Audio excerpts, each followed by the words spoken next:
언제나 필승! 네, 반갑습니다. 필승입니다. 반갑습니다. 자, 이번에 분석해드릴 기업은 Z홀딩스입니다. 일단 Z홀딩스는 아마 들어보신 분들은 꽤 되실 거예요. 네, 네이버의 라인과 소프트뱅크의 야후재팬이 이제 합병을 하면서 탄생한 기업이 Z홀딩스다. 물론 Z홀딩스는 예전부터, 아주 오래전부터 상장이 되어 있었던 기업이고, 야후재팬, Z홀딩스, 야후재팬이었습니다. 라인과 합병을 하면서 이제 완전히 새로운 기업이 탄생한 것이죠. 그러면 이 Z홀딩스를 우리 투자자들은 어떻게 봐야 되는지, 그리고 어떤 식의 분석을 할 수 있는지에 대해서 좀 말씀을 드리겠습니다. 일단 쉽게 말해서 지금 일단 사업 구조를 좀 말씀드릴게요. 일단 네이버가 있죠. 네이버가 있고, 그리고 소프트뱅크가 있습니다. 이들 기업이 이제 합병이 아니죠. 이들 기업이 이제 지분 투자를 한 회사가 A홀딩스라는 기업입니다. 50%씩 자본 출자를 했습니다. 50%씩 지분이 50%죠. 그리고 A홀딩스의 자회사가 Z홀딩스예요. 그런데 A홀딩스의 100% 자회사는 아니고 65%입니다. 65%. Z홀딩스도 상장사이기 때문에 다른 유통 물량이 필요하죠. 그래서 이 모회사가 65%를 가져가고 나머지 35%를 뭐 기관 투자라던가 유통 물량으로 이제 푸는 그런 형태가 되겠습니다. 이 Z홀딩스가 이제 우리가 다 알고 있는 라인과 그리고 야후재팬이 합병하면서 이제 새롭게 탄생한 기업이다. 이렇게 보시면 되겠습니다. 따라서 대략 한 32.5% 정도를 네이버와 소프트뱅크에서 가지고 있는 것이 바로 Z홀딩스이다. 이렇게 생각하시면 될 것 같아요. 그만큼 앞으로의 Z홀딩스의 역할이 네이버 입장에서도 상당히 중요한 거예요. 특히 이 Z홀딩스를 쉽게 말씀드릴게요. 쉽게 말씀드려서 자, 대한민국을 기준으로 했을 때 대한민국의 사업을 대비했을 때는 이 네이버 그리고 카카오톡이 합병한 겁니다. 네이버와 카카오톡이. 왜 이렇게 말씀드릴 수 있냐면 일단 라인 같은 경우는 일본의 명실상부한 1등 메신저 기업입니다. 라인은 일본의 80% 이상의 점유율을 가지고 있어요. 대한민국의 카카오톡과 비슷한 상황이죠. 그리고 이제 야후재팬 같은 경우는 역시나 일본의 1등 검색 플랫폼입니다. 검색 플랫폼. 대한민국의 네이버가 그랬던 것처럼 일본에서는 야후가 이제 검색 플랫폼으로 1등을 차지하고 있다. 그러니까 라인이 카카오톡이 되는 거고 야후재팬이 네이버가 되는 형식의 그런 기업들이 합병을 한 것이다. 이렇게 보시면 될 것 같아요. 당연히 성장성이 뛰어날 수밖에 없어요.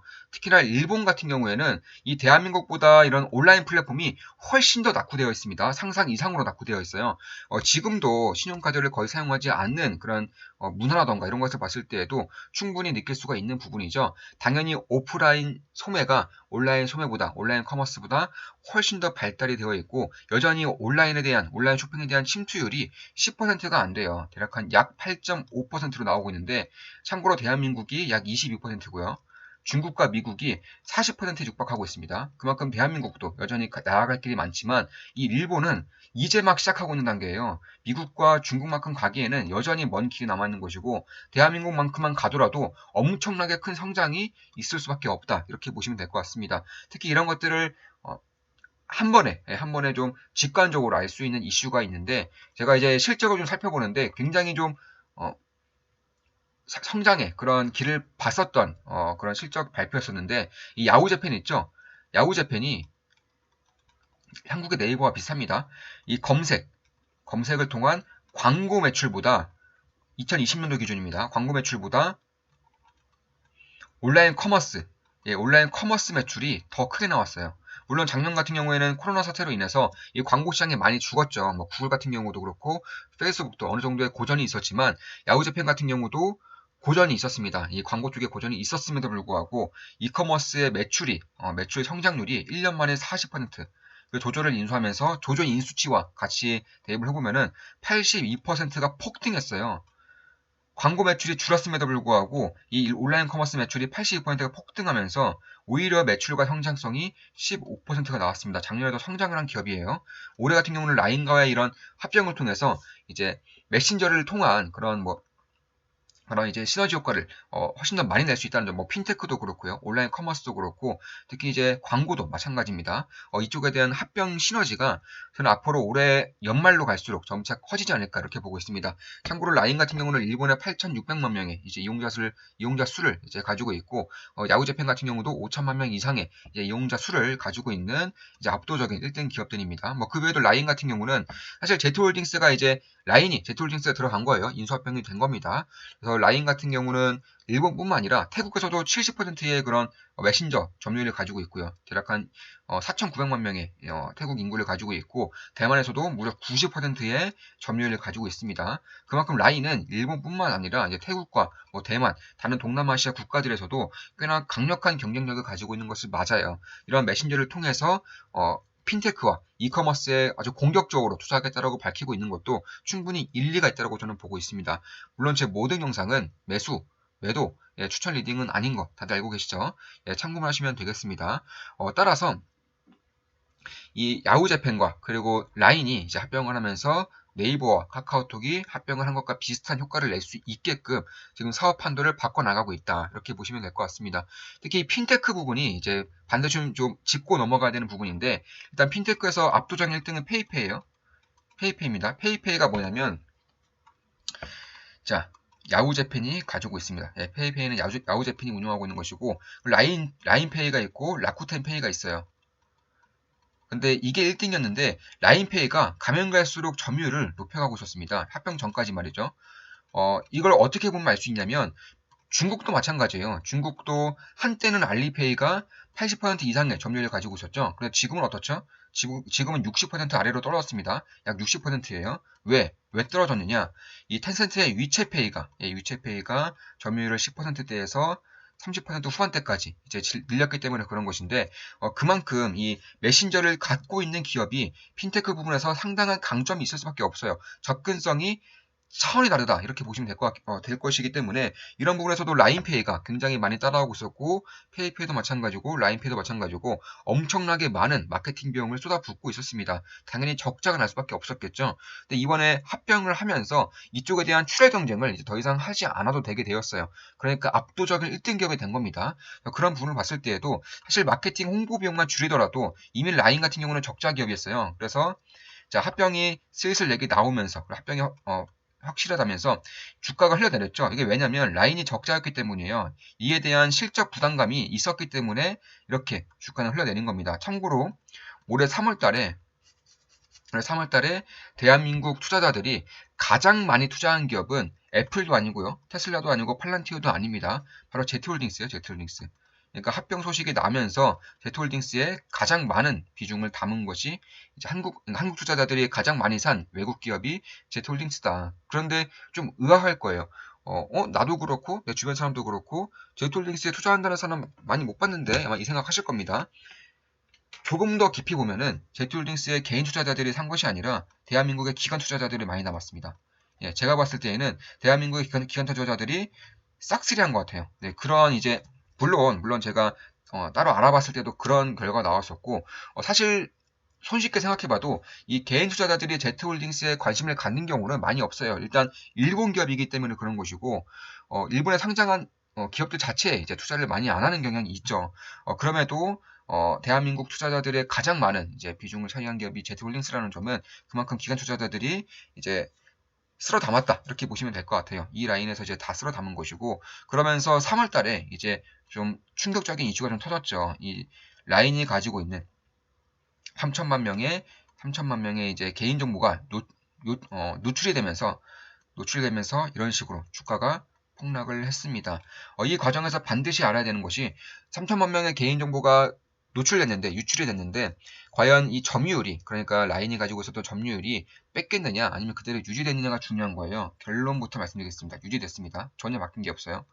특히 이제 정부 쪽에서 라인을 사용하지 않겠다라고 밝혔음에도 점유율은 유지가 됐고요. 지금은 이제 라인 쪽에서 중국에서 서버를 두고 있었는데, 이제 중국과 한국에 있는 서버를 일본으로 옮기겠다고 발표를 하면서 일본 정부에서도 다시 라인을 허용하겠다라고 이제 방침을 밝혔습니다. 그러니까 개인들의 이런 라인 사용을 불법한 것이 아니라 이 정보 부처들 있죠. 뭐 정보 부처라던가 이쪽에 대한 라인 사용을 금지시켰다가 다시금 합법화 시켰어요. 다시금 허용했습니다. 그럼으로써 주가는 당연히 반등을 하고 있는 거죠. 왜냐하면 점유율 반등이 없었고요. 점유율 하락이 없었고 정부에서도 라인에 대한 그런 후속 조치를 통해서 다시금 받아들이는 그런 시그널을 보이고 있기 때문에 이런 반등세가 나타나고 있다. 이렇게 보시면 될 것 같습니다.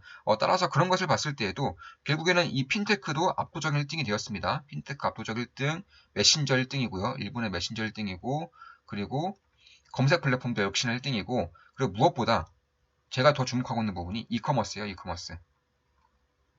이커머스 같은 경우에는 이 라쿠텐이 현재 1등이고요. 그리고 야후재팬이 2등입니다. 야후재팬, 제트홀딩스가 2등인데 지금 대부분의 이제 쇼핑, 온라인 쇼핑이 뭐 대한민국도 마찬가지겠지만 모바일에서 일하나요, 모바일. 근데 일본 같은 경우는 여전히 온라인 쇼핑 비중이 8.5%밖에 안 돼요. 8.5%밖에 안 됩니다. 그래서 모바일 쇼핑은 이제 막 시작하고 있는 단계예요. 이제 막. 근데 이런 상황에서 라인이 이제 메신저를 차지하고 있기 때문에 모바일 쇼핑에서의 그런 강점을 분명히 드러낼 수 있지 않을까 개인적으로 그렇게 보고 있습니다. 참고로 대한민국에서 크게 성공한 이제 네이버 쇼핑이라고 하죠. 스마트 스토어를 일본에도 도입하겠다고 밝혔고 라인페이와 페이페이를 필두로 핀테크 사업과 이커머스 사업을 아주 빠르게 키우겠다고 밝혔어요. 참고로 3등은 아마존인데 이런 부분을 봤을 때에도 사실 성장성, 시장의 파이 자체가 커지고 있어요. 이미 아직도 8.5%에 머물고 있는 온라인 쇼핑에 대한 그런 비율이 앞으로 폭증할 것이라고 예상이 되기 때문에 이런 부분에 대한 시장 파이가 자체가 좀 커지는 그런 간극이 커지는 그런 시그널이 점차 나올 수도 있지 않을까 개인적으로 그렇게 보고 있습니다. 야후재팬의 그런 실적을 좀 깊게 보더라도 충분히 이런 것들은 유추할 수가 있어요. 작년 같은 경우는 80% 이상이 80% 이상 실적이 폭증했습니다. 이커머스 관련해서 조조의 인수효과를 빼놓더라도 40% 이상 폭증했기 때문에 그런 부분에서는 당연히 압도적인 성장이 꾸준히 나올 수 있을 것이라고 보고 있고 핀테크 같은 경우에도 점유율을 60% 상회하였고요. 이번에 그런 부분을 봤을 때에는 사실 결국에는 이 제트홀딩스의 성장성보다는 앞으로 그러면 성장을 함에 있어서 지금의 밸류에이션이 비싼 편인지 싼 편인지를 좀 봐야 되는 거예요. 물론 이 부분에 대해서는 갖가지 의견이 나눠질 수밖에 없습니다. 어차피 밸류에이션을 산정하는 것은 투자자 개인이고 투자자 개인마다 가치관과 상황과 철학 이런 것들이 다 다르기 때문에 반드시 다를 수밖에 없어요. 다만 저 같은 경우에는 제트홀딩스의 지금의 시가총액이 딱히 고평가라는 생각은 안 들고 있습니다. 왜냐면 자 제트홀딩스 같은 경우는 올해 기준으로 당기순이익 기준으로 대략 한 1조 원 정도의 당기순이익이 나올 것이라고 예상되고 있는데 시가총액이 얼마냐? 시가총액은 약 43조입니다. 43조. 1조 원의 당기순이익이 나올 것이 예상되고 있고 시가총액은 43조, 매출은 10조를 훨씬 넘어요. 매출은 10조를 훨씬 더 넘습니다. 그러면 대한민국의 이제 기업들과 비교했을 때 일단 카카오 같은 경우에는 시가총액이 65조예요. 65조이고 올해 기준으로 당기순이익을 기준으로 한다면 약 8,500억 정도, 8,500억 정도입니다. 그러니까 라쿠텐이 43조에 1조인 것에 대비한다면 훨씬 더 카카오가 고평가되어 있다. 이렇게 보시면 될 것 같고 뭐 네이버도 크게 다르진 않아요. 네이버도 시가총액이 63조 원 정도이고 단기순이익을 기준으로 했을 때 올해는 이제 일회성 이익이 있어요. 이제 합병 효과로 해서 일회성 이익이기 때문에 이것을 빼고 이제 계산을 해도 대략 한 1.2조 원 정도를 이제 발표하지 않을까. 물론 조금 더 보수적으로 보시는 분들은 9천억 정도, 9천억에서 1조 원 정도를 보시는 분들도 많아요. 그래서 이런 것을 봤을 때에는 결국에는 네이버와 영업이익이 비슷함에도 시가총액은 거의 3분의 2밖에 안 되기 때문에 이런 점이 결국에는 일본이라는 나라 자체가 여전히 보수적이고 여전히 이쪽에 대한 성장성에 대한 그런 의구심이 있기 때문에 이런 상대적으로 좀 박한 밸류에이션을 받고 있는 것이 아닌가. 참고로 제트홀딩스는 태국과 대만에서도 1등 메신저입니다. 따라서 그런 것을 봤을 때에도 사실 이렇게 저평가될 상황이 점차적으로 리레이팅이 나타날 수 있지 않을까. 밸류에이션 리레이팅이 나타날 수 있지 않을까. 개인적으로는 그렇게 보고 있는 것은 맞습니다. 따라서 그런 것을 봤을 때에도 사실 일본 같은 경우는 가장 대표적으로 이제 일본의 문화를 보여주는 가장 대표적인 문화 중 하나가 신용카드를 아직도 안 쓰고 있어요. 신용카드를 거의 대부분 현금 결제를 하고 있죠. 신기한 것이 중국도 마찬가지예요. 중국도 마찬가지인데 현금에서 보통은 카드 그리고 카드에서 이제 핀테크로 이제 발전되는 경우가 대부분인데 일본도 그렇고요. 뭐 중국은 이미 대중화되었죠. 일본 같은 경우에는 현금으로 가서 카드가 아니라 바로 핀테크로 가고 있어요. 핀테크로. 그리고 이 핀테크의 점유율 60%를 차지하고 있는 기업이 제트홀딩스죠. 그러니까 그런 것을 봤을 때에는 일본의 그런 소비, 일본의 그런 온라인 쇼핑에 대한 성장성 혹은 뭐 컨텐츠라던가 플랫폼 이런 것들의 성장성 자체를 이 제트홀딩스가 다 영위할 수가 있다는 거예요. 그런 부분을 봤을 때에도 사실 앞으로의 성장성에 좀 기대해 볼 만하지 않을까 개인적으로는 그렇게 보고 있습니다. 일본이 아무리 좀 느리다고 한들 결국에는 온라인 시장 혹은 핀테크 시장에 대한 성장성은 반드시 나타날 수밖에 없다. 개인적으로 그렇게 보고 있는 것도 맞습니다. 자, 그럼 이것으로 방송 마치겠습니다. 다들 아시죠? 제 모든 영상은 매수, 매도, 추천 리딩 절대 아닙니다. 참고만 하시면 되겠습니다. 다음에도 좋은 분석, 좋은 기업 분석으로 찾아뵙겠습니다. 좋아요, 댓글 부탁드리겠습니다. 필승이었습니다. 필승!